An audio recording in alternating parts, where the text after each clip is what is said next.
ഇറാനും U S എയും തമ്മിലുള്ള യുദ്ധം ഏതാണ്ട് അവസാനിച്ച ഒരു മട്ടിലെത്തി നിൽക്കുകയാണ്. പക്ഷെ നമ്മളിതിൽ അറിയാതെ പോകുന്ന കുറച്ച് കാര്യങ്ങളുണ്ട്. യുദ്ധം അവസാനിച്ചിട്ടില്ല എന്ന് ആദ്യം മനസ്സിലാക്കുക. കാരണം ഒരു 60-ഡേ മെമ്മോറാൻഡം ഓഫ് അണ്ടർസ്റ്റാൻഡിങ്, അതായത് 60 ദിവസത്തേക്ക് ഇവർക്ക് മിലിറ്ററി പരമായി യാതൊരു കാര്യത്തിലും ഏർപ്പെടാൻ കഴിയില്ല, യുദ്ധമൊന്നും ചെയ്യാൻ കഴിയില്ല എന്നൊരു അണ്ടർസ്റ്റാൻഡിങ്ങിൽ ഇരുവരും എത്തി നിൽക്കുകയാണ്. ചുമ്മാതെ 60 ദിവസം തള്ളി നിൽക്കുകയല്ല, അവിടെ ഇരുവരും ചെയ്യേണ്ട 60 ദിവസത്തിനുള്ളിൽ ഇവര് തീർപ്പാക്കേണ്ട കുറച്ച് കാര്യങ്ങളൊക്കെ ഉണ്ട്. അത് ചെയ്തില്ലെങ്കിൽ മേ ബി 60-ഡേ കഴിഞ്ഞ് വീണ്ടും യുദ്ധം സ്റ്റാർട്ട് ചെയ്തേക്കാം, വീണ്ടും റീസ്റ്റാർട്ട് ചെയ്തേക്കാം. പറയാനാണെങ്കിൽ കുറച്ചധികം ഉണ്ട്, ഒരു 70 വർഷത്തെ ചരിത്രമൊക്കെ പറയാനുണ്ട്. പക്ഷെ അത്രയൊന്നും ഞാൻ പോകുന്നില്ല. 2025 തൊട്ടുള്ള കഥയൊക്കെ ഞാനൊന്ന് ബ്രീഫാക്കി ഞാൻ പറഞ്ഞുതരാം. ഓക്കെ, അപ്പൊ വർഷം 2025. 2025 ഇറാനിന്റെ അണ്ടറിൽ കുറെ അധികം ന്യൂക്ലിയർ ഡെവലപ്മെന്റ്സ് നടക്കുന്നുണ്ടെന്ന് മനസ്സിലാക്കിയ USA-യും അവരുടെ അലൈസും, അതിൽ ഇസ്രായേലും ഉൾപ്പെടും, ഇവര് ഇറാനിനെ സൂക്ഷ്മമായി നിരീക്ഷിക്കുകയാണ്. അതായത് JCPOA, അതായത് ഇറാനിന്റെ ന്യൂക്ലിയർ ഡീൽ പ്രകാരവും നോൺ പ്രോലിഫറേഷൻ ട്രീറ്റി പ്രകാരവും ഇറാനിന് അല്ലെങ്കിൽ മറ്റൊരു രാജ്യങ്ങൾക്കും അളവിൽ കൂടുതൽ, അനുവദിച്ചിട്ടുള്ള അളവിൽ കൂടുതൽ ന്യൂക്ലിയർ ഡെവലപ്മെന്റ്സ് നടത്താൻ സാധിക്കില്ല. പക്ഷെ ഇറാനിന്റെ ന്യൂക്ലിയർ യുറാനിയം സ്റ്റോക്ക് പൈല് വളരെയധികം കൂടുന്നുണ്ട്. ഇതൊരു ന്യൂക്ലിയർ വെപ്പൺ ഉണ്ടാക്കാൻ കെൽപ്പുള്ള ആ ഒരു ലെവൽ വരെ എത്തി നിൽക്കുകയാണെന്ന് ഇവർക്കെല്ലാവർക്കും മനസ്സിലാവുകയാണ്.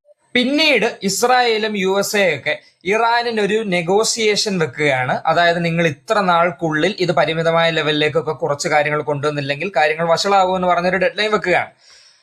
അപ്പം international atomic energy agency Iran ഇത് അംഗീകരിക്കുന്നില്ല. ആ അംഗീകരിക്കാത്ത കാര്യങ്ങൾ USA-യും അവരെയൊക്കെ ഫോർമലി അറിയിച്ചതിന് ശേഷം ഇവര് USA-യും അവരൊക്കെ ഒരു വാറിലേക്ക് കടക്കുകയാണ്, മിലിറ്ററി പരമായി നേരിടുകയാണ്. അങ്ങനെ ഒരു മിലിറ്ററി സ്ട്രൈക്കും അങ്ങനെയാണ് അവിടെ ഒരു 12 ദിവസം നീണ്ടു നിന്ന 2025 യുദ്ധമൊക്കെ നടക്കാൻ കാരണം അതാണ്. അപ്പൊ ഇതൊക്കെ കഴിഞ്ഞ് ഒരു നവംബർ ഒക്കെ ആവുകയാണ്, ആ വർഷം അവസാനിക്കാറാവുകയാണ് 2025.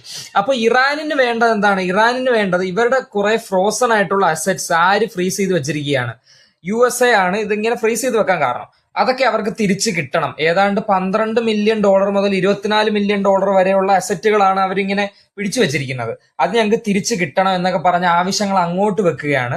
മറിച്ച് നിങ്ങളുടെ സാങ്ഷൻസ് ഒന്നും ഞങ്ങൾ അക്സെപ്റ്റ് ചെയ്യാൻ തയ്യാറല്ല. പക്ഷേ വാഷിംഗ്ടണിന് കൃത്യമായി വേണ്ടത് എന്താണ്? ഇവരുടെ ന്യൂക്ലിയർ പ്രോഗ്രാംസ് കൺസ്ട്രെയിൻ ചെയ്യണം, ഒരു പരിമിതമായ ലെവലിലേക്ക് കുറയ്ക്കണം. പിന്നെ ഇങ്ങനെ ഓരോ ടോക്സും കാര്യങ്ങളും ഒക്കെ നടന്ന് ഖത്തറിലാണ് ഇവർ കൂടുതലും ടോക്സിന് വേണ്ടിയൊക്കെ പോകാറുള്ളത്. പിന്നെ ഫെബ്രുവരി 28, 2026 ഇവർ യുദ്ധം സ്റ്റാർട്ട് ചെയ്യുകയാണ്. മെയിൻ ഒരു വാർ സ്റ്റാർട്ട് ചെയ്യുകയാണ് ഈ വർഷം. അങ്ങനെ സ്റ്റാർട്ട് ചെയ്ത് കുറെ പേരുടെ ജീവനും കാര്യങ്ങളും ഒക്കെ പോയി, അവരുടെ സ്ഥലങ്ങൾക്ക് കുറെ ഡാമേജ് ഉണ്ടായി, എക്കണോമിക്കലി സോഷ്യലി പരമായി അവർക്ക് കുറെ നഷ്ടങ്ങളുണ്ടായി. USA-ക്ക് ആണെങ്കിൽ മിലിറ്ററി പരമായി ഫൈനാൻഷ്യൽ ആയിട്ടുള്ള കുറെ പ്രോബ്ലംസ് ഒക്കെ ഉണ്ടായി. അവസാനം ജൂണിലേക്ക് വരുമ്പോൾ അവിടെ ഇങ്ങനെ വിട്ടാൽ നടക്കില്ല, ഇത് ഇനി മുന്നോട്ട് പോയി കഴിഞ്ഞാൽ വളരെ പ്രശ്നങ്ങളിലേക്ക് പോകും. അതുകൊണ്ട് പാകിസ്ഥാൻ മെയിൻ ഒരു റോള് പങ്കുവെച്ച് ഇവരിലേക്ക് ഒരു മെമ്മോറാൻഡം ഓഫ് അണ്ടർസ്റ്റാൻഡിങ് കൊടുക്കുകയാണ്. 60 ദിവസത്തിനുള്ളിൽ നിങ്ങൾക്ക് ഇരുവർക്കും വേണ്ടുന്ന കാര്യങ്ങൾ നിങ്ങൾ സംസാരിച്ച് തീർപ്പാക്കി ഈ യുദ്ധത്തിനൊരു അവസാനം ഉണ്ടാക്കണമെന്ന് പറയുകയാണ്. ഇനിയും ഈ 60 ദിവസത്തിനുള്ളിൽ ഇവർ തീർപ്പാക്കേണ്ട കാര്യങ്ങൾ അത് പറഞ്ഞുതരാം. ഈ 60 ദിവസത്തെ മെമ്മോറാൻഡം ഓഫ് അണ്ടർസ്റ്റാൻഡിങ്ങിന്റെ ആദ്യം തന്നെ അവർ ചെയ്ത കാര്യം എന്ന് വെച്ചാൽ സ്ട്രൈറ്റ് ഓഫ് ഹോർമൂസ് റീഓപ്പൺ ചെയ്തു. അപ്പൊ പഴയ രീതിയിലൊക്കെ ഓയിലും കാര്യങ്ങളും ഒക്കെ ഇനിയും വെസ്റ്റ് ഏഷ്യയിലോട്ടൊക്കെ വരും. പിന്നെ രണ്ടാമത്തെ കാര്യം എന്ന് വെച്ച് കഴിഞ്ഞാൽ അവർ സീസ് ഫയർ എക്സ്റ്റെൻഡ് ചെയ്തു. അതായത് ഇനി യുദ്ധം ഒരു 60 ദിവസത്തേക്കിന് ഇല്ല.